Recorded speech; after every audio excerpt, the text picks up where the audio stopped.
হতে গিয়ে যে গত বৃহস্পতিবার সংসদে থাকাকালীন সময়ে আমার এলাকার যিনি অফিসার ইনচার্জ উনি আমারে ফোন দিয়ে জানালেন যে স্যার আপনি একটু বাড়ি আসলে আপনার সাথে আমার একটু বসতে হবে, গুরুত্বপূর্ণ কথা আছে।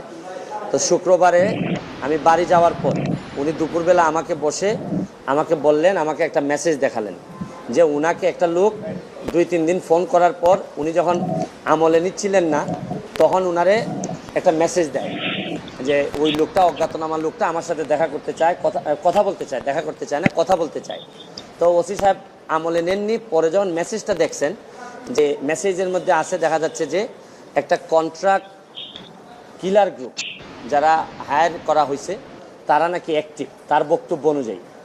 তো ওসি সাহেব আমারে উনার ফোন দিয়ে ওই অজ্ঞাতনামা ব্যক্তির সাথে ফোনে ধরাই দিলেন। আমি কথা বললাম, কথা বলার পর যে জিনিসটা ওরা জানাইলো আমাদেরকে, ওই অজ্ঞাতনামা